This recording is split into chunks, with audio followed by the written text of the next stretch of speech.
the 9th century, the land we now know as England was not a single unified kingdom. Instead, it was a patchwork of smaller Anglo-Saxon realms, Northumbria, Mercia, East Anglia, and Wessex, each with its own kings, armies, and political ambitions. For decades, these kingdoms had dealt with intermittent Viking raids, brief, brutal attacks by Norse seafarers who came in longships to plunder coastal monasteries and towns before retreating across the sea. But in the year 865 AD, something far more dangerous arrived on English shores. This time it was not a raid, it was an invasion. A massive Viking force, known to history as the Great Heathen Army, landed in East Anglia. Unlike previous raiders, this was a coordinated and well-led force, composed of thousands of experienced warriors.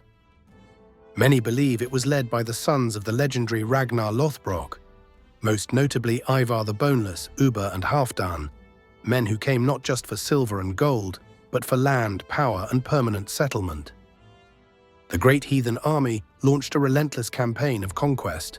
Their first major target was the Kingdom of Northumbria, one of the dominant powers of the north. In 867 AD, they captured York, the great northern city, and effectively took control of the kingdom.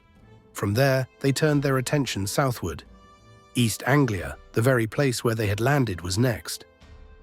The East Anglians submitted with little resistance, even providing horses for the Viking army, hoping to avoid total destruction.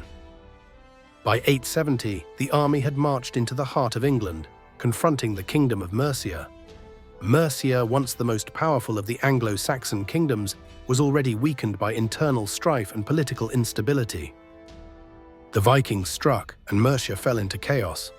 Some of its lands were directly taken by the Norsemen, while other parts became client territories ruled under Viking influence. One by one, the ancient Anglo-Saxon kingdoms fell to the invaders.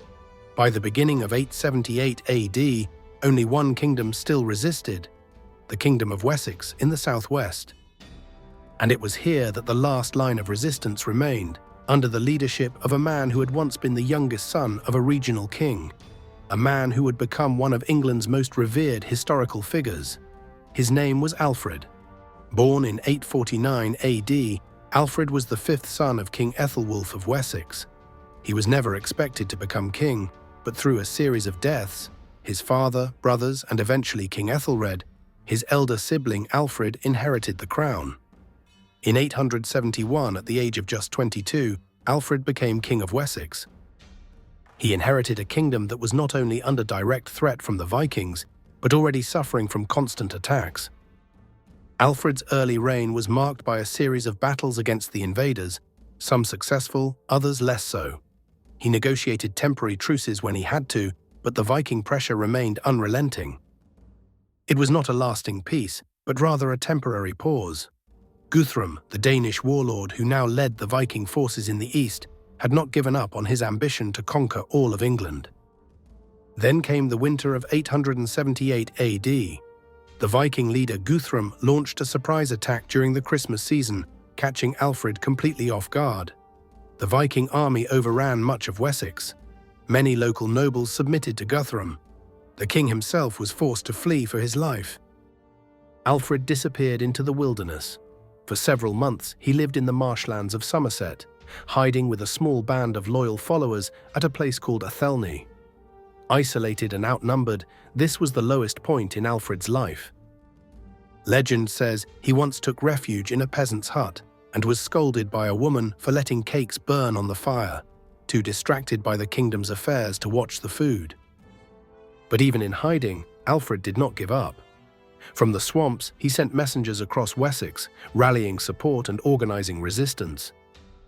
Over time, men from every corner of the kingdom began to return to him. They came not only out of loyalty to their king, but also because he symbolized the last hope of an independent English kingdom. By May 878, Alfred had gathered a significant force. He emerged from the marshes and met Guthrum's army at the Battle of Edington.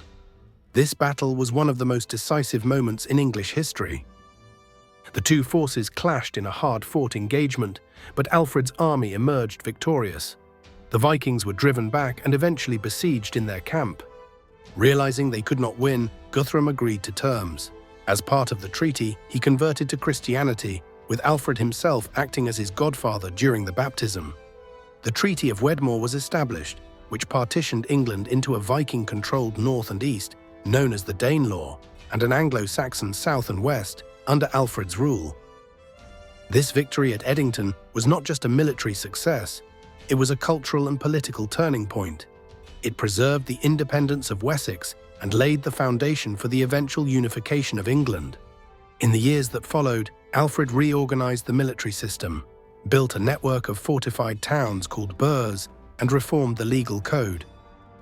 He also placed a strong emphasis on education, promoting literacy and learning, and even translating important Latin texts into Old English so they could be widely read. Among all English kings, only Alfred is remembered with the title the Great. It is a title he never claimed for himself, but one given to him by history.